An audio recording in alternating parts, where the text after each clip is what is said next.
The morning light filtered through the dusty blinds of Martha Wilkins' modest Graysville home, casting long shadows across faded photographs arranged meticulously on her living room wall. 23 years had passed, but time seemed frozen in this corner of her house, a shrine to the summer of 2000, when her daughter Ellie and her friend Cassie Montgomery disappeared without a trace during a weekend trip to Oak Mountain State Park. Martha's weathered hands trembled slightly as she poured her morning coffee, a daily ritual that hadn't changed since that August morning when the phone call came. Her life had split cleanly into before and after. Before, when she was simply Martha, high school English teacher and mother. After, when she became that poor Wilkins woman whose daughter vanished. The sympathy had faded over the decades, but Martha's quiet determination never did. "Thought you might want to see this," said Detective James Harlow, sliding a manila folder across Martha's kitchen table.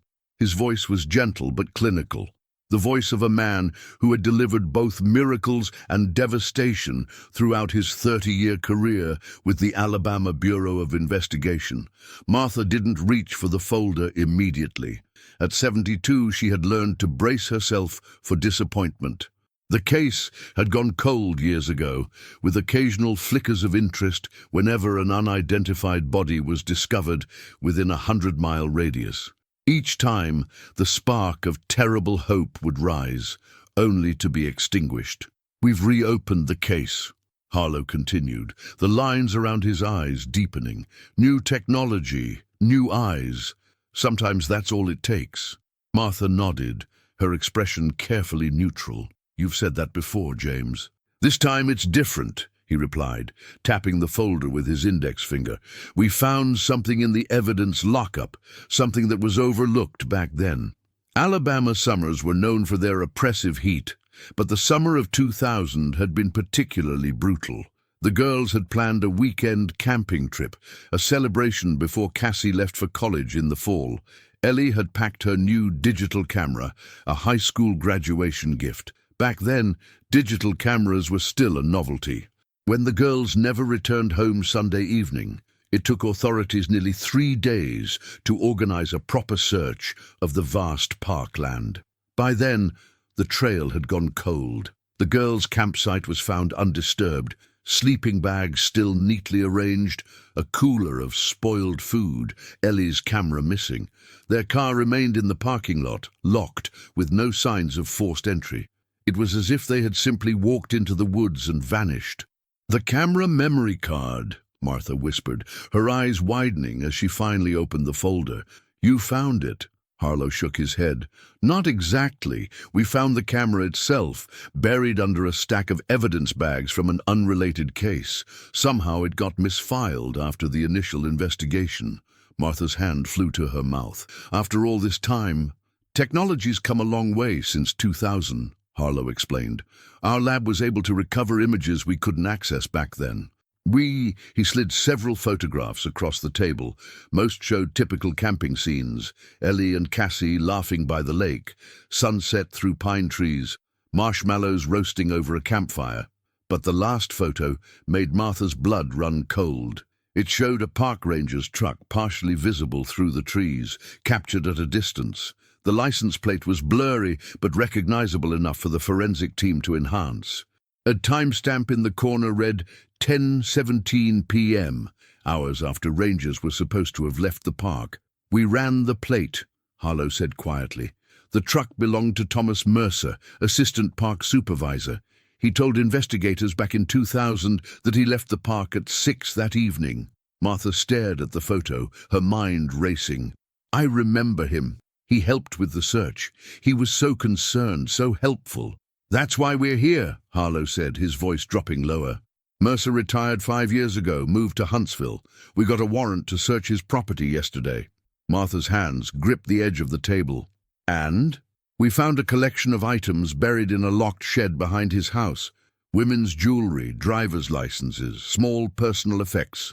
Harlow paused, his professional demeanor cracking slightly. "Among them was Ellie's student ID and Cassie's silver bracelet, the one with the butterfly charm her grandmother gave her." The kitchen fell silent, except for the rhythmic ticking of the old wall clock, the same clock that had marked every painful minute of Martha's wait 23 years ago. "We've arrested Mercer," Harlow continued after a moment. "He's in custody now." Martha's mind flooded with images of the kind-faced park ranger who had brought her coffee during the search, who had squeezed her shoulder reassuringly and promised they would find her daughter. The man whose eyes had never betrayed a hint of knowledge as authorities combed the very woods where he had... What? What had he done with the girls? "There's more," Harlow said, hesitation evident in his voice. "We believe Mercer may be connected to other disappearances. Young women who went missing from state parks across northern Alabama between 1995 and 2005. Martha closed her eyes, feeling the weight of not just her own loss, but the collective grief of other families who had endured what she had, families who had clung to hope, who had built shrines of photographs and memories, who had jumped at every phone call for years afterward. "The Montgomery family," she whispered. "Does Rebecca know?" Rebecca Montgomery had been Martha's counterpart in grief, Cassie's mother, who had moved to Florida 5 years after the disappearance, unable to bear the constant reminders. They had started as co-participants in press conferences and search parties, but their friendship had fractured under the strain of shared tragedy. "We're trying to locate her now," Harlow replied. "She should hear this from us, not the news." Martha nodded, suddenly feeling every one of her 72 years. The possibility of answers after so much time felt almost as overwhelming as the uncertainty had been. For 23 years she had lived in limbo, neither able to fully mourn nor truly hope. Now the prospect of finally knowing threatened to collapse the careful emotional architecture she had constructed to survive. "What happens next?" she asked, her voice steadier than she felt. Harlow gathered the photographs back into the folder. "We interview Mercer, search for more evidence. We'll need you to formally identify Ellie's belongings." He paused. "And we need to find the remains." The word remains hung in the air between them, the first time in 23 years that anyone had spoken so directly about what they were looking for. Not the girls, not Ellie and Cassie, but remains. The clinical term somehow made it both more real and more bearable. "I want to see him," Martha said suddenly, surprising even herself. Harlow's expression shifted to concern. "Martha, I don't think—" "Not to confront him," she clarified. "I just need to see his face when you question him. I need to know if there's any humanity there, any remorse." Outside, a car door slammed, followed by hurried footsteps on the porch. Martha's son, Michael, burst through the front door, his normally composed face flushed with emotion. "Mom," he called out, stopping short at the sight of Detective Harlow. "I just heard on the radio. They've arrested someone." Martha nodded, reaching out to take her son's hand. "They found Ellie's camera, Michael. After all this time." And as Michael absorbed the news, his expression cycling through shock, pain, and a cautious spark of something that looked almost like relief, Martha realized that the arrest wasn't an ending. It was the beginning of a new chapter of grief, and perhaps eventually closure. "We need to call your sister," she said quietly. "Sarah needs to come home." The Graysville Community Center had served many functions over the years: polling station, hurricane shelter, wedding venue, but today it was a command post. Folding tables lined the wood-paneled walls, covered with maps, photographs, and timelines. In the center of the room, a whiteboard displayed images of 8 young women who had gone missing between 1995 and 2005. Ellie and Cassie's senior portraits were placed in the middle. Rebecca Montgomery stood motionless before the board, having flown in from Tampa overnight. At 69, her once auburn hair had faded to steel gray, pulled back in a severe knot at the nape of her neck. She hadn't spoken to Martha since their falling out in 2005, but now they sat side by side in metal folding chairs, bound once again by circumstance. "I always thought it was Cameron Lewis," Rebecca said, breaking the silence. Her voice carried the soft traces of a Florida retirement, leisure and sunshine softening her once sharp Alabama accent. That boy who worked at the gas station near the park entrance, he always looked at Cassie too long when we stopped for snacks. Martha nodded, remembering the sweaty, acne-faced teenager who had been questioned multiple times. I thought it might be Cassie's ex-boyfriend, the one who kept calling even after she broke up with him. Mothers always suspect someone, said Sarah, Martha's younger daughter, who had arrived from Chicago that morning. At 41, she bore a striking resemblance to her missing sister, the same chestnut hair and determined chin. Everyone but the actual monster hiding in plain sight. Detective Harlow entered the room, accompanied by a younger woman in a crisp FBI windbreaker. Mrs. Wilkins, Mrs. Montgomery, this is Special Agent Diana Chen.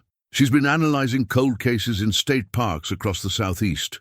Agent Chen nodded respectfully to the assembled family members. We've been tracking similar disappearances for years, but this is our first solid lead. She turned to the whiteboard and tapped a map marked with red pins. Each pin represents a young woman who went missing from a state park or recreational area. The pattern was there, but no one connected it because the cases were handled by different jurisdictions. And Thomas Mercer worked at all these parks? Michael asked, leaning forward. Not all, Chen replied, but he was part of a state conservation training program that rotated through various parks. We've confirmed his presence at or near 5 of the 8 locations during the time of disappearances. Martha felt a chill, despite the stuffy warmth of the community center. She remembered Mercer clearly now, his neatly pressed ranger uniform, his soft-spoken manner, the way he had organized volunteer searches with quiet efficiency. Had he been searching for her daughter, knowing exactly where she was? We need to prepare you for what's coming next, Harlow said, his voice gentle but firm. The district attorney is charging Mercer with multiple counts of kidnapping and murder. There will be a preliminary hearing tomorrow. The press has already gotten wind of the arrest. Have you found... Rebecca couldn't finish the sentence, but everyone understood. Not yet, Chen answered. But we have cadaver dogs searching areas of Oak Mountain that Mercer frequented, based on employment records and patrol schedules. Has he confessed? Sarah asked, her attorney's mind going straight to the evidence. Harlow and Chen exchanged glances. Not exactly, Harlow said. But we have enough physical evidence from his property to hold him while we build the case. What does that mean? Not exactly, Martha pressed. Agent Chen sighed. He's talking, but not admitting guilt. He claims the items found in his shed were collected from park grounds over the years, lost property that was never claimed, including my daughter's student ID. Martha's voice rose slightly. He says he found it during the search efforts and forgot to turn it in. Rebecca made a sound somewhere between a laugh and a sob. For 23 years. He forgot for 23 years. The door opened again, and a young officer stepped in. Detective Harlow, there's someone here asking to speak with you. Says it's about the Mercer case. Harlow frowned. Tell them to contact the tip line. We're in the middle of... She's insisting, sir. Says her name is Linda Mercer, the suspect's ex-wife. A heavy silence fell over the room. Martha and Rebecca exchanged glances, their first moment of real connection in years. Bring her in, Harlow said finally. Linda Mercer looked nothing like what Martha had expected. In her mind, the wife of a monster would somehow bear visible marks of that association, a haunted look perhaps, or a nervous demeanor. Instead, Linda was a composed woman in her early 60s, dressed in a simple blue dress and cardigan, her silver-streaked hair cut in a practical bob. Mrs. Mercer, Harlow began, we appreciate you coming forward, but this is a sensitive... I know what Thomas did, Linda interrupted, her voice steady. I've known for 20 years. The room went completely still. Martha felt Rebecca stiffen beside her. Please explain, Agent Chen said, recovering first. Linda placed her purse carefully on an empty chair and folded her hands. I found things hidden in our garage in 2003, a box with souvenirs, jewelry mainly, a bracelet with a butterfly charm, a class ring, other things. Rebecca made a small, wounded sound. Why didn't you come forward then? Harlow asked, his voice carefully controlled. Linda's composed facade cracked slightly. He caught me looking at the box, told me they were things lost and found items from the park that he'd kept by mistake. I pretended to believe him, but that night, she paused, swallowing hard. That night I heard him in the backyard, digging. When I looked out the window, he was burying the box. And you still said nothing, Sarah said, unable to keep the accusation from her voice. Linda's eyes dropped. I was afraid. You don't understand what Thomas was like behind closed doors. When I filed for divorce the next year, he threatened me. Said if I ever told anyone about the box, I'd end up like those other girls. Martha felt a wave of nausea.